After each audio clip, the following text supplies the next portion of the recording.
Can anyone hear me?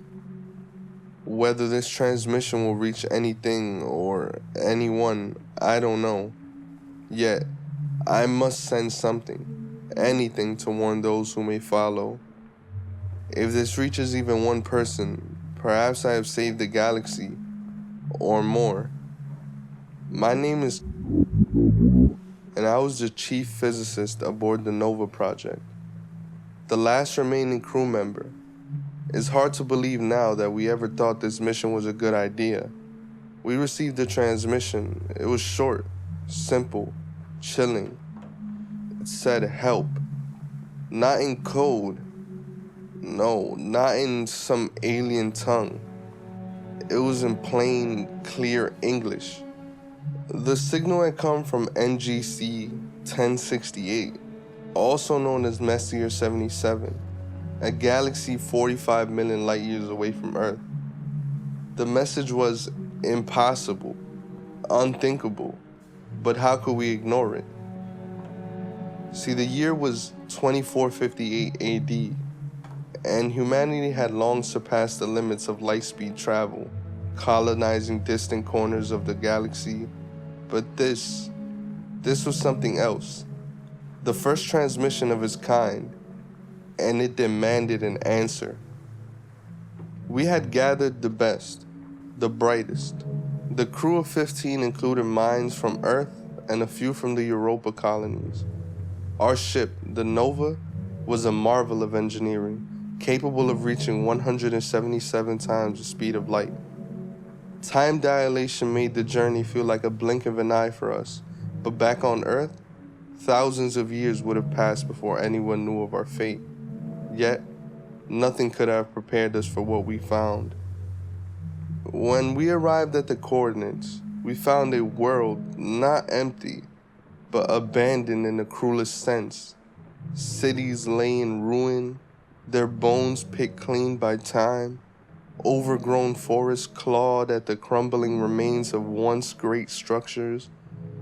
It was like stepping into a graveyard of civilization, long dead, yet whispering of things far worse. Our search was fruitless. Every building we entered filled only with ghosts and silence, until we found it, a skeleton clutching a journal, the name written inside, Hideko Nakaseya, the first human to achieve faster than light travel, the first to voyage into the deep unknown.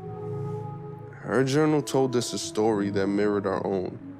She, too, had answered a signal from this very world.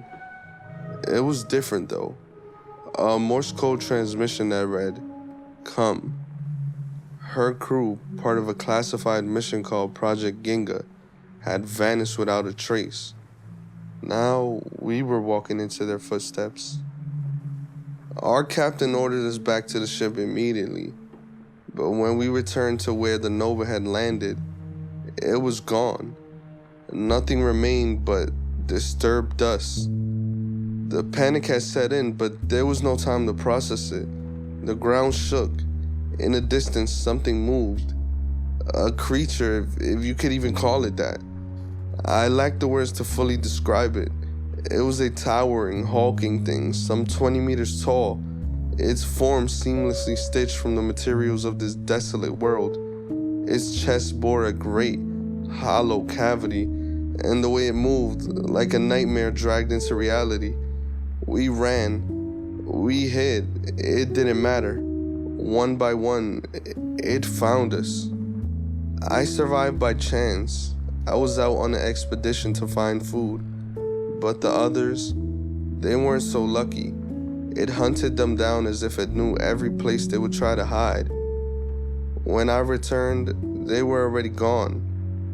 Now I'm alone, sending this message from an ancient laboratory. There are pods here, filled with eggs of the creature. It is breeding. To whoever receives this, do not come here. Turn back. Flee. If you do not heed my warning, you will meet the same fate as us. Goodbye.